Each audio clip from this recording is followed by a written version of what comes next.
Assalamualaikum warahmatullahi wabarakatuh.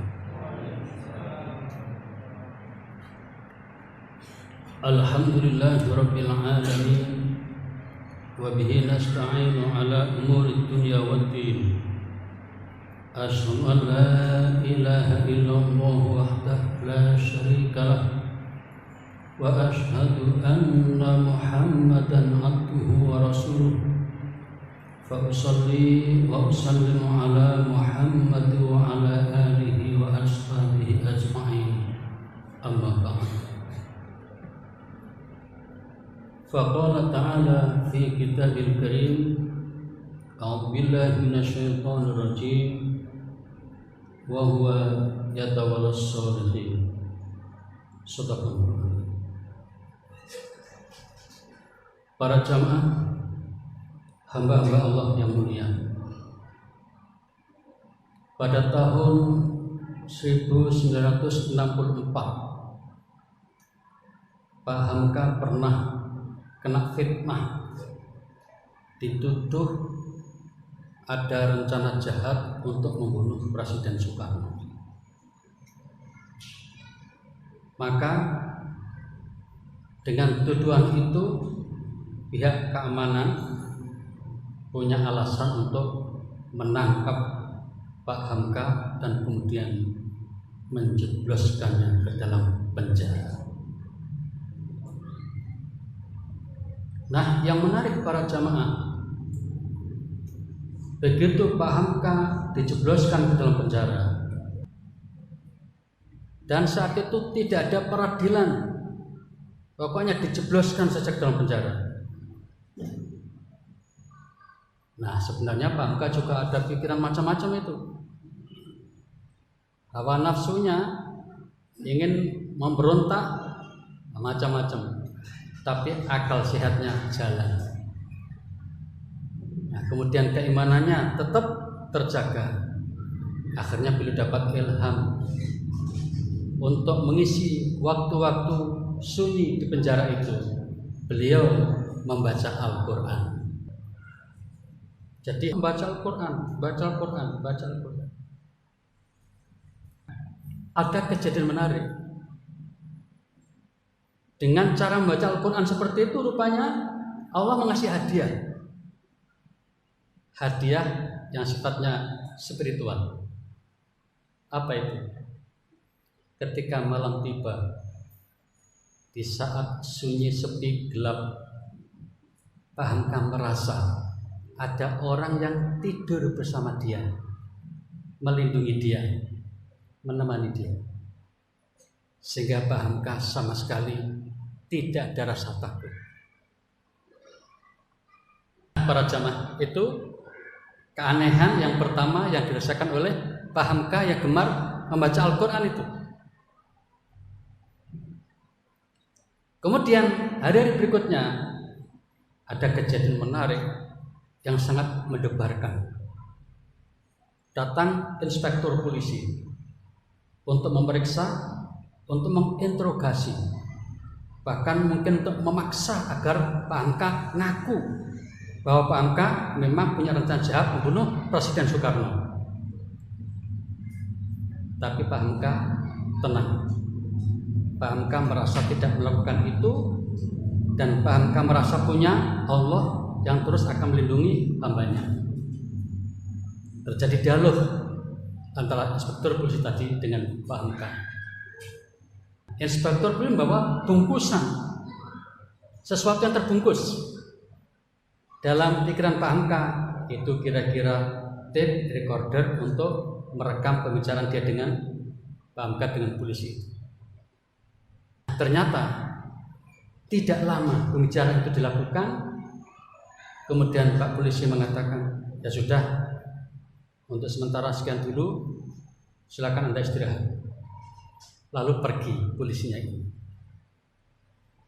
Begitu polisi pergi agak jauh, datang polisi muda yang kira-kira usianya masih 25-27 tahun. Langsung datang menimpa Hamka, berjabatan tangan dan menangis. Polisi muda ini. Pak Hamka heran. Kenapa Mas sampean kok menangis, ada apa? Pak Hamka, sungguh saya sangat terharu dan saya sangat gembira Pak Polisi tadi segera kembali. Memangnya ada apa? Sesuatu yang dibungkus tadi adalah alat setrum untuk nyetrum Bapak. Kalau Bapak disetrum minimal pingsan, bila sampai maksimal Bapak bisa meninggal dunia. Wa huwa yatawallas sholihin, kata Pak Hamka. Allah memang melindungi hamba-hambanya yang soleh. Itu kisah yang kedua. Kemudian para jamaah berikutnya, hari-hari digunakan membaca Al-Quran, terus baca Al-Quran. Pak Hamka kambuh sakitnya. Kemudian karena sakitnya itu kemudian dibawa ke rumah sakit, tapi tetap saja rumah sakit yang dalam pengawasan polisi supaya tidak lari. Para jamaah, ketika beliau dibawa ke rumah sakit itu diletakkan di kelas 1, kelas yang bagus deh. Kemudian ketika berada di rumah sakit itu ada beberapa kursi di depan kamar tempat beliau dirawat itu untuk polisi-polisi menjaga. Kira-kira hari yang kesekian para jamaah, kursi-kursi itu yang seharusnya dijaga polisi kosong, tidak ada polisi yang jaga di situ. Dalam batin Pak Hamka, ini kalau saya lari gampang, gak ada yang jaga. Tapi Pak Hamka tidak mau lari, Buya Hamka tidak mau lari. Kemudian tidak lama perawat datang sekitar jam 9 malam.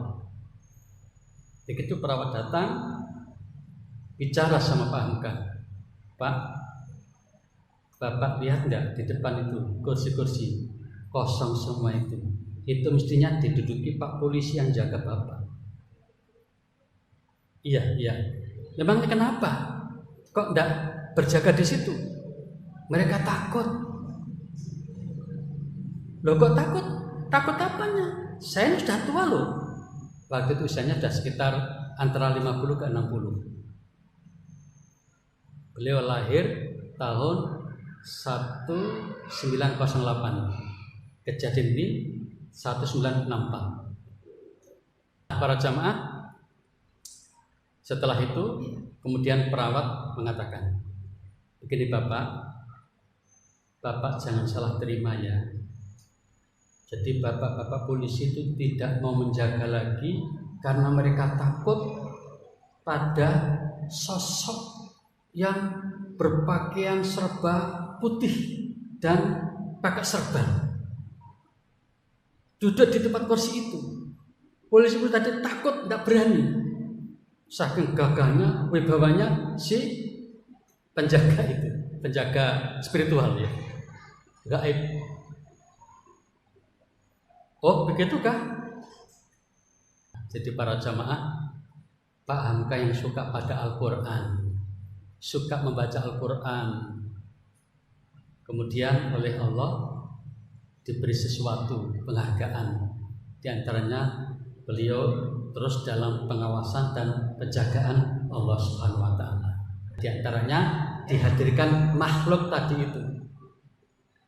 Bisa jadi makhluk itu adalah malaikat yang sengaja dikirim oleh Allah untuk melindungi Buya Hamka. Pak Hamka ingat pada Al-Quran surat Fussilat ayat 30. Innal ladzina qalu rabbuna Allah thumma istaqamu tatanazzalu alaihimul malaikatu alla takhafu wa la tahzanu wa abshiru bil jannati allati kuntum tu'adun. Sesungguhnya orang yang menyatakan sesungguhnya Allah adalah Tuhan kami. Tuhan kami adalah Allah Subhanahu wa taala. Kemudian istiqomah di dalam memegang prinsip iman itu. Maka orang yang punya prinsip seperti ini akan turun malaikat untuk mengawal orang itu, sehingga orang itu alla takhafu wala tahzanu, tidak ada rasa takut, tidak ada rasa sedih, dan berikan kabar gembira pada orang-orang semacam ini bahwa surga telah menanti. Para jamaah, beberapa ulama ahli tafsir pada umumnya memahami ayat ini itu akan terjadi pada setiap orang beriman menjelang wafat.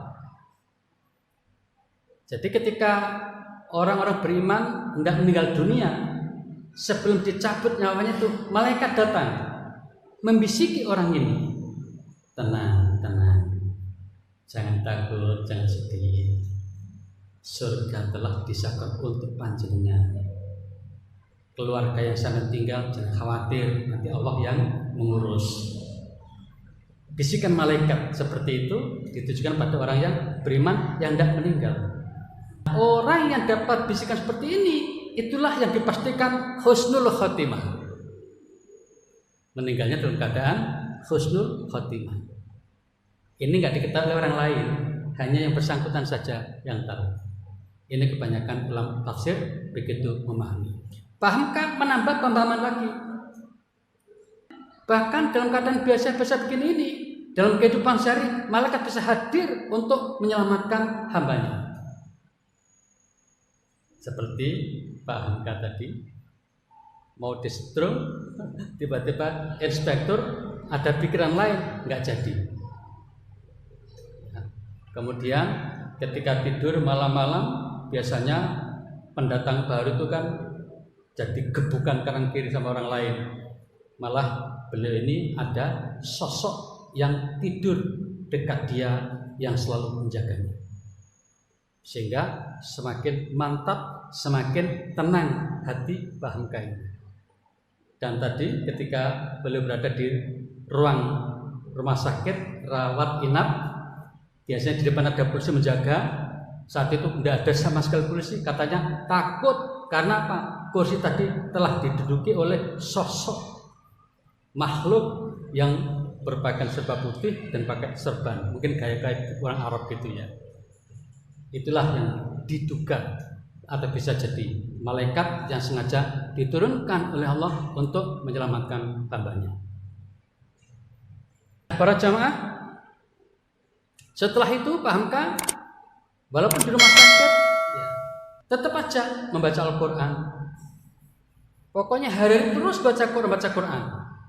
Hingga suatu saat setelah mendapatkan masa hukuman sekian hari, sekian pekan, sekian bulan, akhirnya teringat bahwa beliau punya rencana menulis tafsir Al-Quran.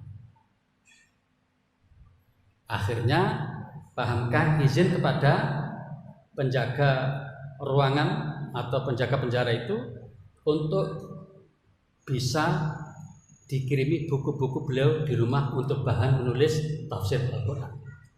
Dan saat itu baiknya rezimnya baik, mengizinkan, sehingga Pak Hamka bisa luasa membaca Al-Quran, baca kitab tafsir macam-macam untuk bahan menulis tafsir Al-Quran. Sebelum itu para jamaah, Pak Hamka sudah menyelesaikan tafsir 2 juz.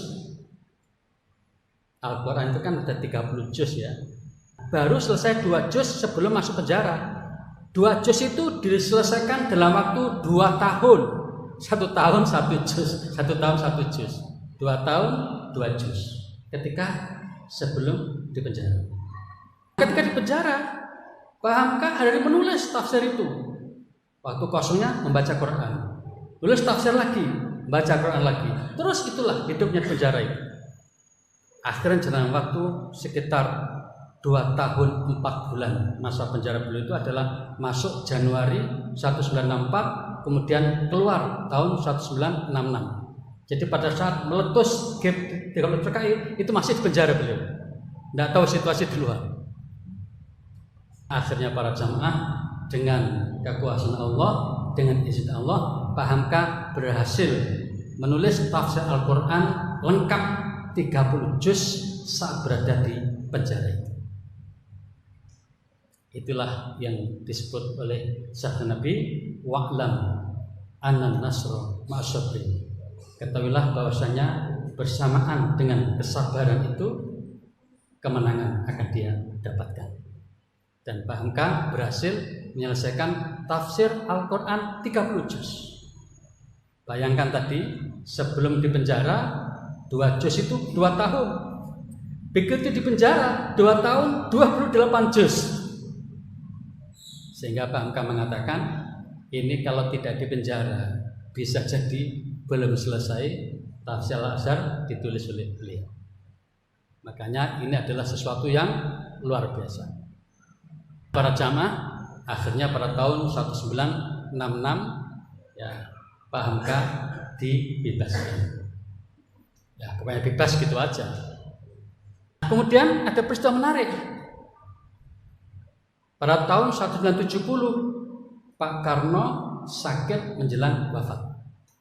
Tahun 70. Sebelum meninggal Pak Karno titip secari kertas yang ditulis oleh beliau kepada ajudannya untuk diserahkan ke Pak Hamka. Para jamaah, Pak Karno adalah presiden, penguasa pada saat itu yang tentu saja ikut mengizini menjebloskan Pak Hamka ke dalam penjara. Orang biasa seperti Pak Hamka harusnya marah dengan sosok yang namanya Soekarno itu.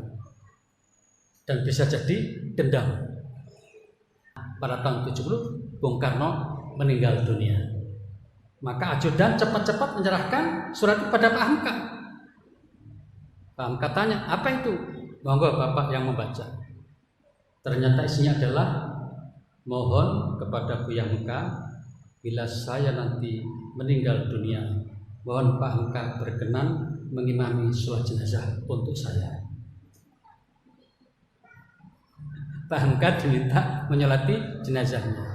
Ini sebuah pengakuan luar biasa dari Bung Karno bahwa Pak Hamka itu orang hebat, orang baik, orang yang pantas dihormati, sehingga jenazahnya minta beliau yang menyolati, yang imami sholat jenazahnya.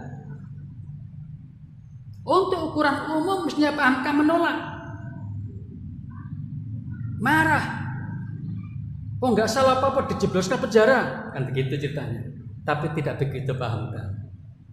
Pak Hamka orang yang berlapang dada, luas, ilmunya luas, dadanya luas, berjiwa besar.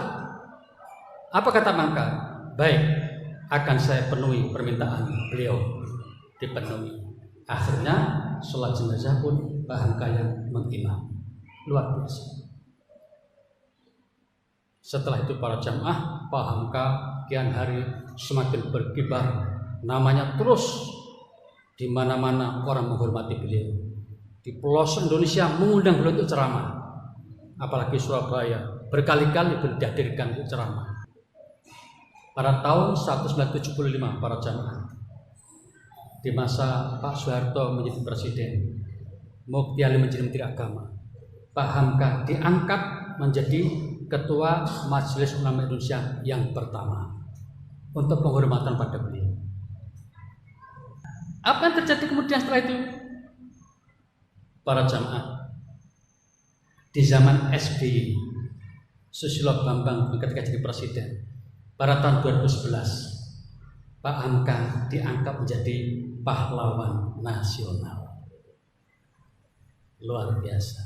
Itulah sosok Profesor Dr. Hamka yang hari-hari diisi dengan membaca Al-Quran. Beliau ketika di penjara itu 2 tahun 4 bulan sempat menghatamkan Al-Quran lebih dari 150 kali. Bayangkan. Tadi 5 hari pertama saja 3 kali khatam. Dan beliau tidak hanya membaca Quran, juga menulis tafsir Al-Quran. Itulah sebabnya maka Allah mengangkat derajat beliau setinggi-tingginya. Sulit mencari padanan ulama sekelas Profesor Dr. Hamka. Karyanya luar biasa. Kegigihannya di dalam membela Islam. Untuk itu para jamaah, kita patut meneladani beliau. Jadi kalau kita ingin hidup bahagia, hidup sukses, selalu bersama Al-Quran.